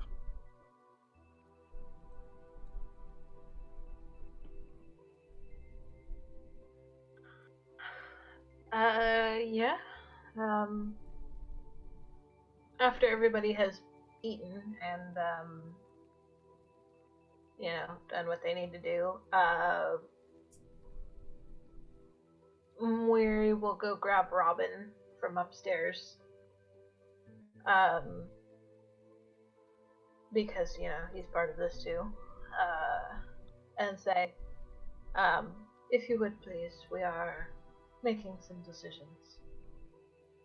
Watch him for a second, if you would, then. What'd you say? Watch him for a moment. I need to go get someone. She nods and takes a seat on the bed. Robin goes downstairs, lets Erdegar in, brings Erdegar upstairs, and lets him sit in the bed and stare at this guy. The raven stands there, not hopping, not moving, just maybe cocking its head from side to side, but staring at the guy. This guy has been stone-faced the entire night and actually managed to sleep quite comfortably, but something about the raven unnerves him. Robin smiles. Murray will soundlessly feed the prisoner if he deigns to eat. He will eat. Gotcha. And as Robin brings the raven in, she will cock her head. Would you recognize this as a familiar or no? Yeah, I mean, at this point, I think it's been around enough that it's a familiar or an incredibly well-trained bird. Gotcha. And she cocks her head and says to the bird, "Good morning."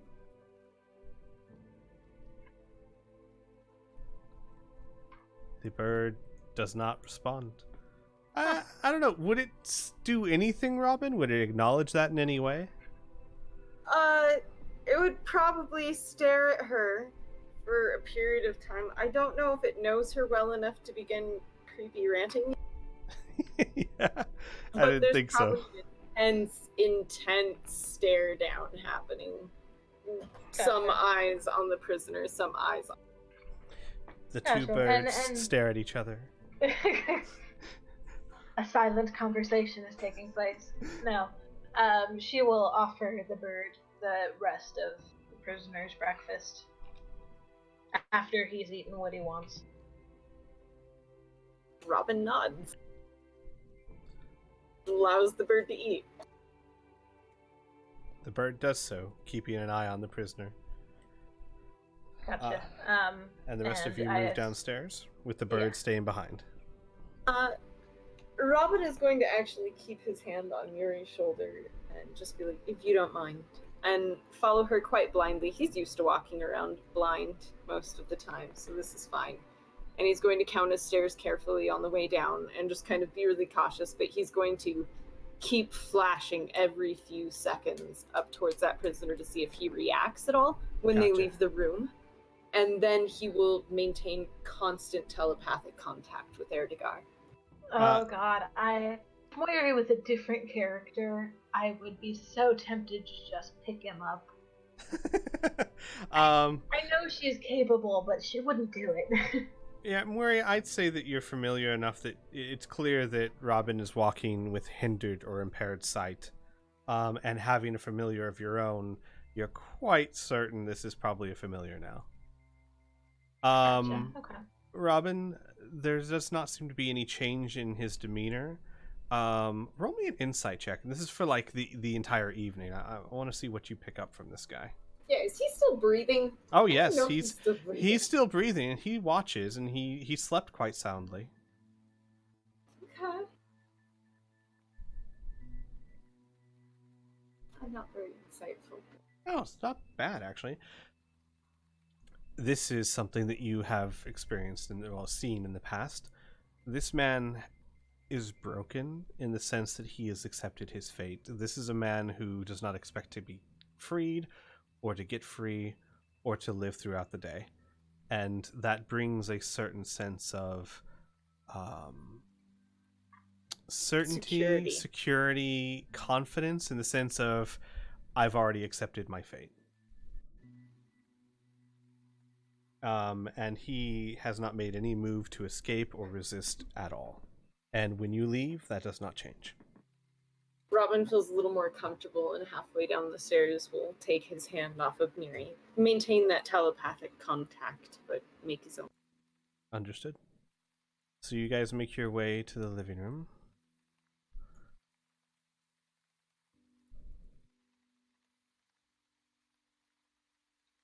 And Miri will sort of step to the center of the gathered people and say, so,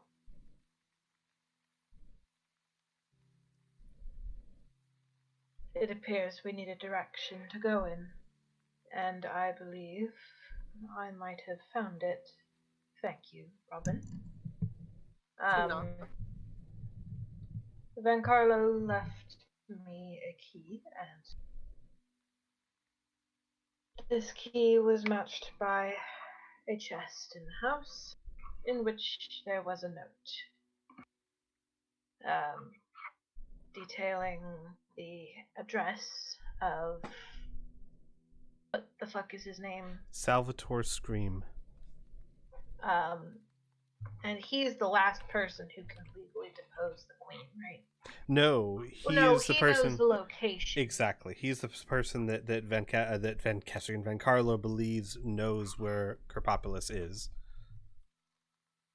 He Gotcha. is an artist. And we will relay this to the group. I am really hoping that this address is in Old Corvosa, right? Yes. We just got here. It is. It's actually not that far away. Thank God. Okay. It's further down the shore towards the poorer part of Old Dock, but it's not that far of a walk. Gotcha. And I believe that would be a good place to start if we want to find him. What are we gonna do with the guy upstairs? Weary will shrug and look to Freya. I suppose for now he lives. Freya will nod. I mean, we can't just leave him here. We cannot spare the people to watch him constantly. He will need to go somewhere. Freya will say, actually, we could. The magical item you bound him with, that will remain, yes? It's not going to disperse or anything. Oh, it's an option, but we could leave him right here. Where would he go? How could he get there? I mean, The question is not where would he go, but who would find him. I'm not entirely confident that he wouldn't just be murdered by his companions. Weary Well, I cocks her mean- head. Although that is a grisly but rather neat solution to this conundrum. You have no control over that. He does not have any significant information on us that anybody else wouldn't have. At the very least, we could leave him here while we go check out Salvatore's screen. And he and his mistress appear to have made it quite clear that questioning him is not an option.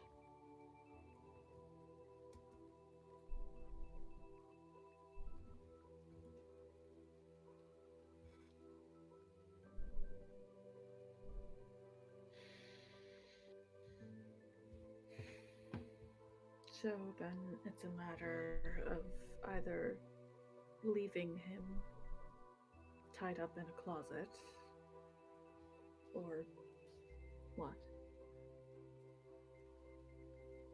Finishing him off? Or letting him go. I mean, those are all the possible options. Amelia shakes her head and says, letting go random street thugs is one thing, but letting go a trained assassin who was explicitly sent to murder us, that's... So I guess he stays in the closet. Unless heaven and earth move themselves and he decides to swear his fealty to us, yes, I believe he stays in the closet.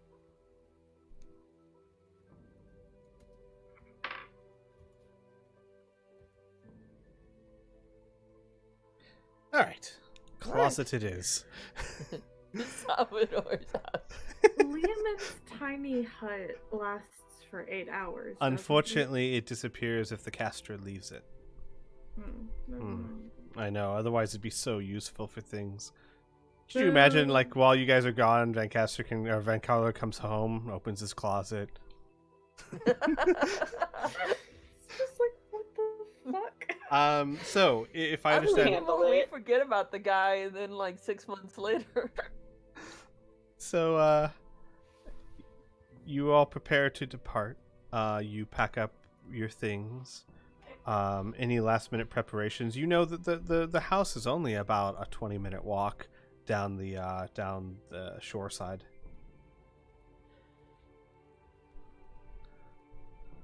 We will be keeping a subtle eye on Ross and Rhea, but otherwise we'll prepare kind of as normal. Understood. Let me go ahead and pull the map up for you guys so you can kind of see. So if you go up to the top, you'll remember that green square is Van Carlo's home. I am going to put a black arrow at Salvatore Scream's house right there. It's a much poorer section, technically an old dock, but it's still right next to the shoreline, so you really just, it's a straight shot almost. Could you also circle the what's his name? Tilt Swizzle's hideout? Oh, Swizzle stick, unfortunately, yeah. I can't circle it, but I can tell you it's right at where H4 is. Oh, okay. Uncomfortably close to where he says. Okay. Yes, got it. uncomfortably. Is she close. planning on burning that down? Absolutely. All in due time. Yeah, well, I mean... Hey, now, what if that's somebody else's house that he stole? You gotta It make an needs omelet. to be purified. You gonna pay to have it rebuilt? So, any last minute preparations before you guys take a jaunt? I retrieve Erdegar. Okay. Of course, he will come back to you. And I close the closet door. He stares Oh at my you God. silently. He stares at you silently as you do so. All right. You guys make your way back downstairs, gather your things, and set off down the road. The rain has grown from a drizzle to a light downfall. Definitely stronger than the past few days before. The skies are unusually dark for morning. And oddly, as you look up above you, the bottom of the clouds look like waves, almost as if you were staring at an upside-down ocean. They roll all as far as the eye can see. There are no breaks in the cloud. There are no darker or lighter spots. It is as if a gray sea were floating above you. You make your way down the shore, unaccosted for the most part. People are still in their homes and not out walking, especially not so close to the river. You come across the address listed, and it is a very small and run-down building made from wood that is rotted. Surrounding it is a wooden walkway that you can tell kind of goes down to the pier, but the pier itself is damaged and broken. The front door hangs ajar on one hinge. As if it's been, like, busted in? With the condition of the house, it is hard to tell. It could have been busted in. It could have fallen off. But given the rioting and the condition of pretty much everywhere in Old Corvosa, it's a fair bet it could be either. Can I do a quick perception check to see, like, any windows, anything I can see from the outside of the house that would point to someone either living here or not here? Yes, absolutely. Roll me a perception check. I'm assuming someone would aid you, yes? Yeah, I was gonna say instead of Yeah. me doing that, can I aid? Yes, absolutely. So we're roll me a perception with advantage. We're just gonna roll twice. 1, 2. Okay. You do see windows here. Let me pull up a map for you. There you go. You should see a nice uniform shade of gray. Uh-huh. Give me a second. How'd you know? It's what I do. All right. Going to The artist's reveal. lair. I love it. Reveal a bit here. Okay. There. Like I said, very small. You basically just do a quick look around the house. You don't even have to go back behind it too far. You can pick up what you see. There are windows, as you can see, but what seems to be similar to Van Carlo's and many houses in Old Corvosa, they are storm shuttered. So it is impossible to see inside them. And again, with Van Carlo's, these shutters seem to be less for storms and more for this is a rough neighborhood. You see two doors. One on the front side, right here. And that seems to be the front main door that is hanging off its hinge. And you do see one in the back over there. But this one does seem to be intact. Gotcha. Okay. So after kind of poking around for a little bit, Weary will take a glance back at the group to see if anybody else wants to do anything. Resounding silence. Okay. And she will walk up and knock, not on the door hanging on the hinges, because that seems like a bad idea, but on the door frame. Alright, you knock, and you hear no response. But this close, you can see inside. There's enough light filtering in for you to tell. First thing you notice is that there's a smell in the entryway of must and mildew. Much of it is coming from mud tracked over the floorboards, as if a small army had marched through the room. To the south stands a single empty set of shelves, and all over the front of the room are paintings on the walls, on the ceiling, laying strewn on the floor. All of one thing, different shapes and sizes, but all the same. A symbol. Wearing a symbol you've never seen before. Do the others of you, do you come and with Murray to see inside, or are you staying back?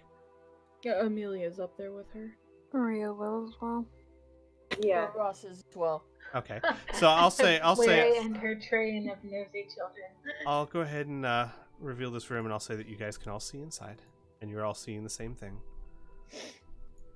You see, as I said, dozens of paintings all around this room. The same style, the same art. It's clear it's probably by the same person, but it's all of a symbol that looks like this.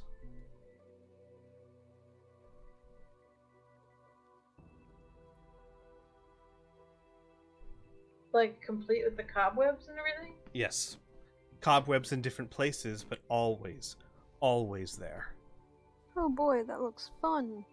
Wow. Still loading.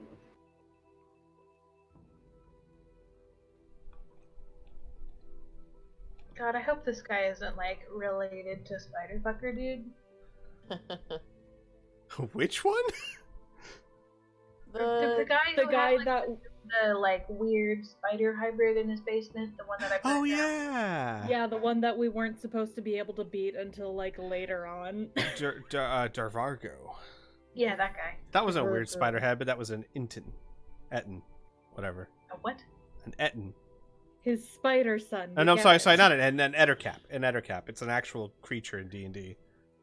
Lovely. Okay, and he had it in his basement as either a pet or a relative, and I can't decide which one's worse. So I was resharing it in case, because some people are having trouble loading. Robin immediately presses into the room and begins picking up everything and staring at it one at a time. Just like almost stacking them under his arm.